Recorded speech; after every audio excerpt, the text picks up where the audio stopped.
Plastic ಹೂವ ಇರ್ತೈತಿ. Plastic ಹೂವಿಗೆ ನೀವು ಒಂದು 100 ರೂಪಾಯಿ ಕೊಟ್ಟು ತಗೊಂಡ್ಬಂದಿರಿ. 100 ರೂಪಾಯಿ ಕೊಟ್ಟು ತಗೊಂಡು ಬಂದ ಹೂವ ಎಂದಾದ್ರೂ ದೇವರ ತಲೆ ಮೇಲೆ ಏರಿಸಿರೇನಿ? ದೇವರ ತಲೆ ಮೇಲೆ ಏರಿಲ್ಲ. ಒಂದು ಬಂಗಾರದ ಮೂರ್ತಿ ಮಾಡಿರಿ. ಬಂಗಾರದ ಮೂರ್ತಿಗೆ 5 ಲಕ್ಷ ರೂಪಾಯಿ ಕೊಟ್ಟು ಭಕ್ತಿಯಿಂದ ಭಕ್ತ ಒಂದು ಬಂಗಾರದ ಮೂರ್ತಿ ಮಾಡಿಸ. 5 ಲಕ್ಷ ರೂಪಾಯಿ ಕೊಟ್ಟು ತಂದಿರುವಂತಹ ಬಂಗಾರದ ಮೂರ್ತಿಗೆ ಹಂಗ ಇಟ್ಟರ ಬೆಲೆ ಇಲ್ಲ.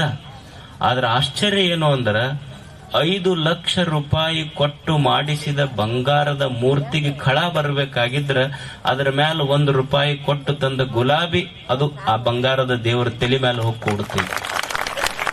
ಪ್ಲಾಸ್ಟಿಕ್ ಹೂವ ಕುಂತಿಲ್ಲ, ಗುಲಾಬಿ.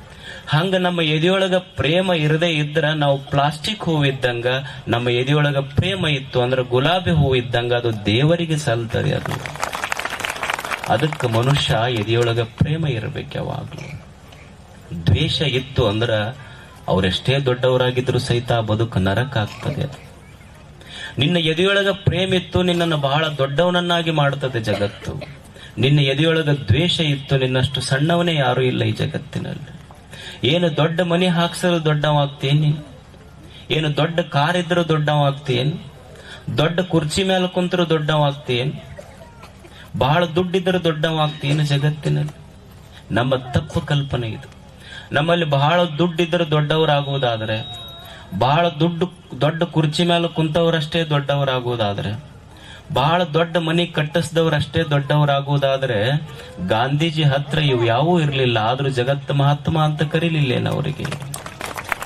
ಈ ಜಗತ್ತಿನಲ್ಲಿ ದುಡ್ಡಿದ್ದವರು ದೊಡ್ಡವರಾಗಿಲ್ಲ, ದೊಡ್ಡ ಕುರ್ಚಿ ಮೇಲೆ ಕುಂತವರು ದೊಡ್ಡವರಾಗಿಲ್ಲ, ದೊಡ್ಡ ಮನಿ ಇದ್ದವರು ದೊಡ್ಡವರಾಗಿಲ್ಲ.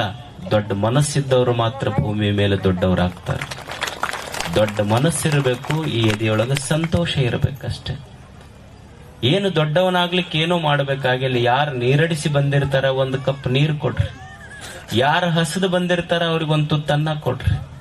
ಯಾರು ದುಃಖದಿಂದ ನಿಮ್ಮ ಹತ್ರ ಬಂದಿರ್ತಾರ ಅವ್ರ ಕಣ್ಣೀರು ಒರೆಸಿ 2 ಪ್ರೀತಿಯ ಮಾತು ಹೇಳ್ರಿ. ನಿಮ್ಮಷ್ಟು ದೊಡ್ಡವರ ಯಾರು ಆಗುದಿಲ್ಲ.